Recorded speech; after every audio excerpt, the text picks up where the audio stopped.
Hello student, today topic is Microsoft Word 2010। आज मैं आपको एक न्यू टैब के बारे में बताऊंगी माइक्रोसॉफ्ट वर्ड के, जो है आपका होम टैब। चलिए देखते हैं। ये आपकी माइक्रोसॉफ्ट वर्ड विंडो है। तो पिछली क्लास में हम लोग ने फाइल मेनू के बारे में पढ़ा था। ये नेक्स्ट है हमारा होम टैब। होम टैब में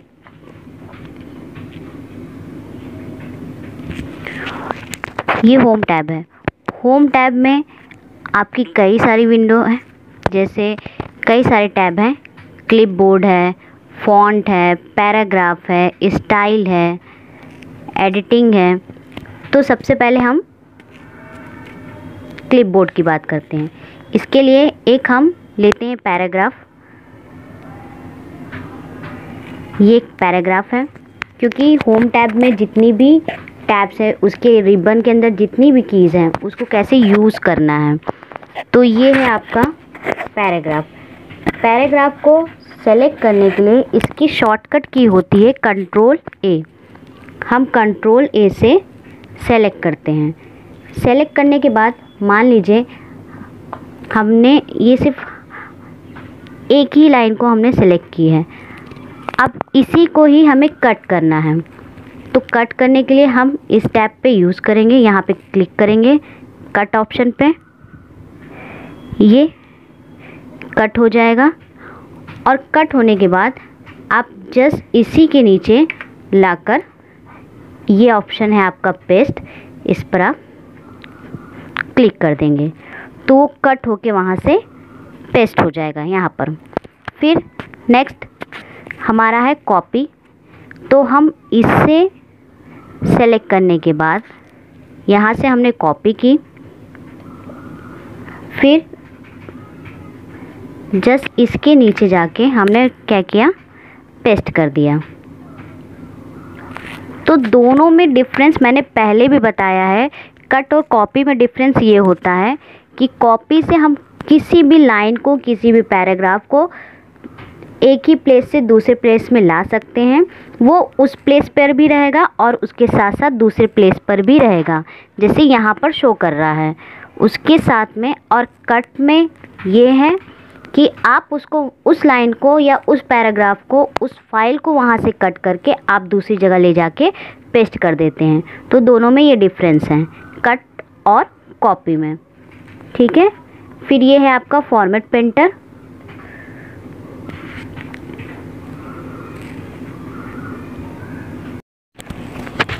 तो ये हो गया आपका क्लिपबोर्ड। नेक्स्ट है हमारा फॉन्ट। तो फॉन्ट में ये डिफरेंट टाइप्स के टैब हैं, उसको हम लोग कैसे यूज़ करते हैं।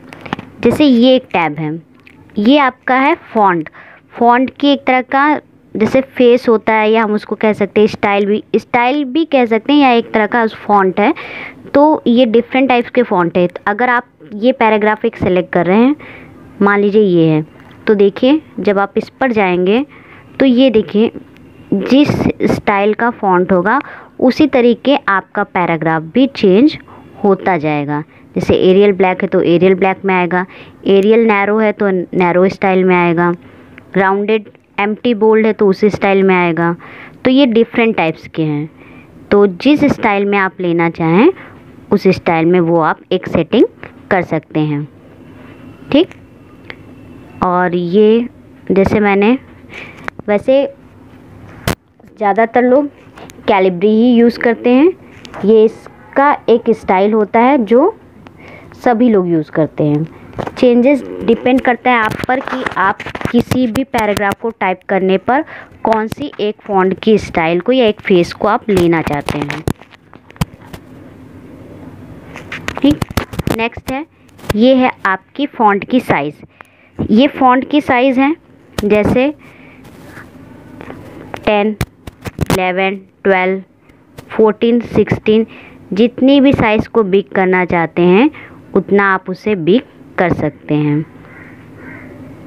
जैसे ये 16 पर है, मैंने 16 पे इस फ़ॉन्ट की साइज़ को रखा है, उसी तरीके इस साइज़ को इंक्रीज़ और डिक्रीज़ भी कर सकते हैं। ये जो कैपिटल ए दिख रहा है ये सिर्फ साइज़ को ग्रो कर सकते हैं, और ये जो स्मॉल दिख रहा है इससे आप उसको श्रिंक कर सकते हैं फ़ॉन्ट को, तो ये छोटा होता जाएगा। ये हो गई है फ़ॉन्ट की साइज़। फिर इसके जस्ट बगल में है आपका डबल ए का एक टैब दिख रहा है, तो ये है आपका change case. Change case 5 types के होते हैं, जैसे अपर, लोअर, सेंटेंस, कैपिटलाइजेशन। मैं आपको दिखाती हूँ, ये देखिए आप। और एक टोंगल केस। सेंटेंस केस में क्या होता है, कोई भी लेटर किसी भी पैराग्राफ का जो लेटर होता है, तो जैसे कोई भी पैराग्राफ हम टाइप करते हैं तो उसका सबसे पहला लेटर कैपिटल होता है, उसके बाद सारे लेटर स्मॉल होते हैं, फिर फुल स्टॉप होने पर फिर जब दूसरा पैराग्राफ हम टाइप करते हैं तो उसका पहला लेटर कैपिटल होता है और सब स्मॉल होते हैं।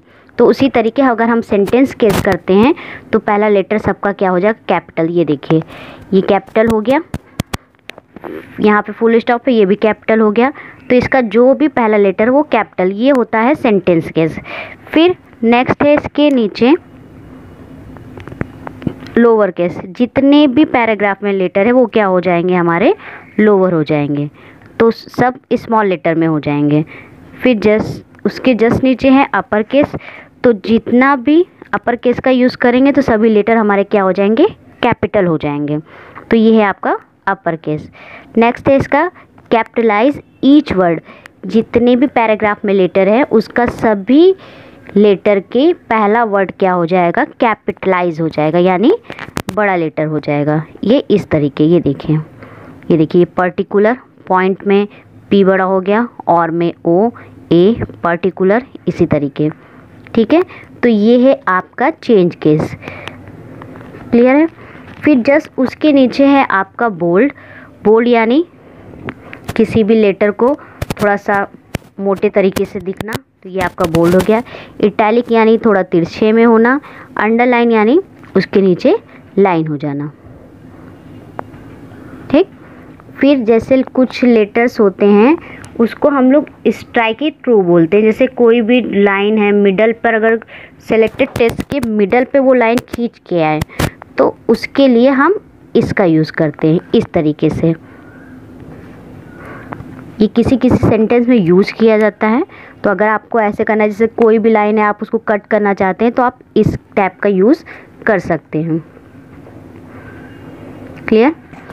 फिर ये है आपका सबस्क्रिप्ट और ये है आपका सुपरस्क्रिप्ट। ये तब यूज़ होता है जैसे मैथ्स का फॉन्ट है, जैसे मैथ्स में हम लोग फॉर्मूला या कुछ यूज़ करते हैं, जैसे मैं आपको दिखा रही हूँ टाइप करके।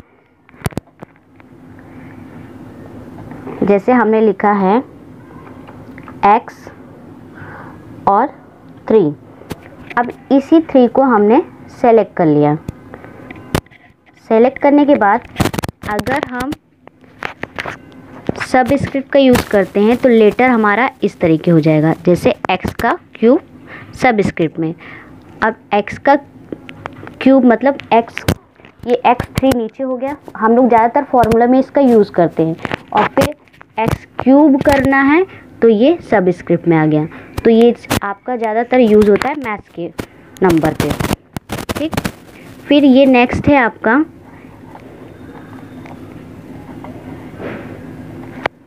ये है आपका एक तरह का थीम की स्टाइल। तो ये डिफरेंट टाइप्स के थीम्स है, जैसे आउटलाइन चाहिए था आउटलाइन के भी कलर्स हैं, शैडो चाहिए तो शैडो के भी हैं, रिफ्लेक्शन भी है, ग्लो भी है। और ये आपके 2007 के वर्ज़न में होम टैब में होता नहीं है, पर ये 2010 के वर्ज़न के होम टैब में है। फिर नेक्स्ट है आपका टेक्स्ट हाइलाइटेड कलर। अगर आप इसको इस तरीके हाईलाइट करना चाहते हैं तो आप इसका यूज़ कर सकते हैं इस तरीके में। क्लियर। फिर नेक्स्ट है आपका ये आपका थीम यानी फॉन्ट कलर। जैसे कोई भी लेटर है आपको उसको कलर करना चाहते हैं तो आप कर सकते हैं। कभी कभी आप ये भी कर सकते हैं, जैसे आप सिर्फ पैराग्राफ को रेड कलर में करना चाहते हैं तो इसे आप सेलेक्ट कर लीजिए। सेलेक्ट करने के बाद में पैराग्राफ को रेड कलर कर दीजिए। इसे ब्लैक ग्रीन करना चाहते हैं, सेलेक्ट कीजिए, यहाँ से ग्रीन कर दीजिए। तो इसी तरीके एक एक लेटर को भी आप कलरफुल बना सकते हैं। क्लियर है। फिर नेक्स्ट है आपका ये क्लियर फॉर्मेटिंग। तो जितनी भी आपने फॉर्मेटिंग की है उसे आप क्लियर करना चाहते हैं तो सेलेक्ट कर लीजिए पूरा। सेलेक्ट होने के बाद में जितनी भी फॉर्मेटिंग है वो आपकी क्लियर हो जाएगी।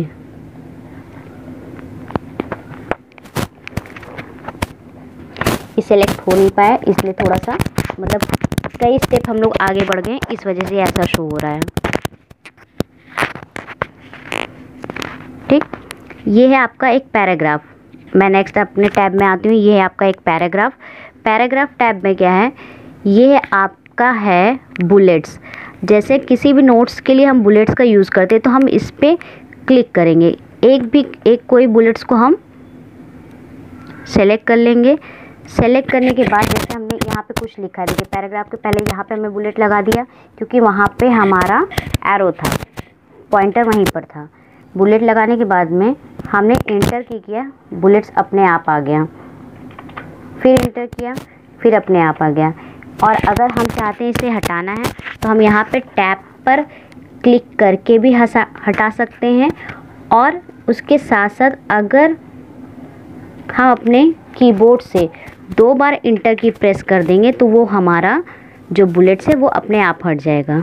सेम इसी तरीके आपके पास नंबर है, ठीक, ये नंबरिंग है तो आप इस नंबरिंग को भी इसी तरीके डिफरेंट, ये भी क्या है आपके 7 टाइप्स के नंबर हैं, जैसे 1 2 3 इसमें है, मतलब थोड़ा डिफरेंट स्टाइल में भी है।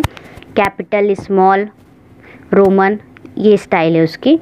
तो जो नंबर्स आपको लेना चाहते हैं आप ले सकते हैं और लेने के बाद उसको उसी तरीके वो अपने आप आता जाएगा। और हटाने का तरीका सेम है, जैसे बुलेट्स को हटाते हैं वैसे उसी तरीके डबल क्लिक करके इंटर कीज़ के हम हटा सकते हैं। ठीक, फिर ये है आपका उसी तरीके नंबरिंग की एक स्टाइल है। तो ये मल्टी लेवल लिस्ट है। तो जैसे फर्स्ट इधर आए, फिर सेकंड आए, फिर थर्ड आए, तो इस मल्टी लेवल लिस्ट का इस तरीके में ये तिरछे से आता जाएगा। जैसे ये है, ये आपको दिख रहा है। तो उसी तरीके हम मल्टी लेवल लिस्ट इससे बना सकते हैं। फिर ये एक आपका है इंक्रीजिंग और decreasing indent.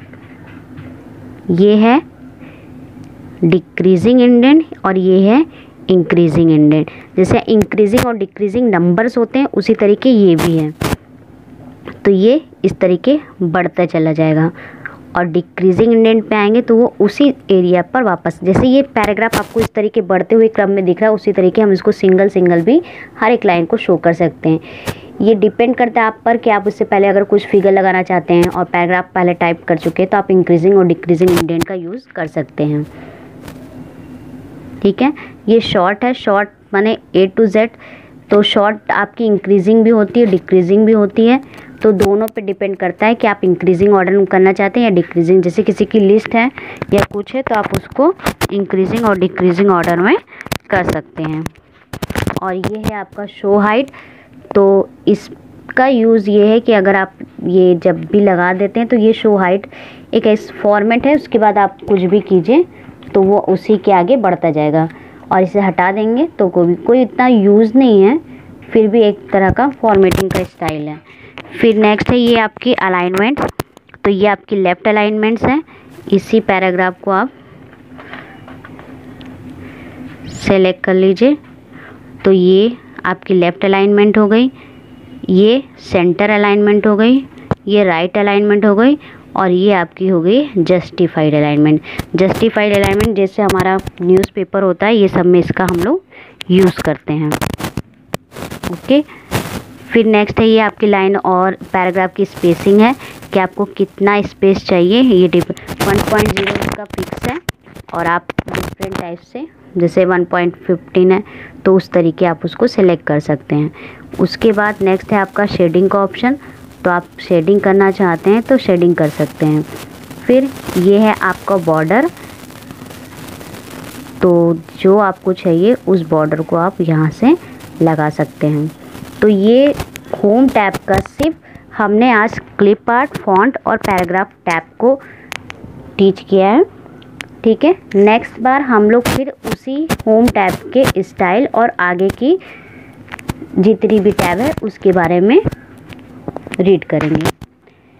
Okay, thank you for watching this. Okay, thank you for watching this.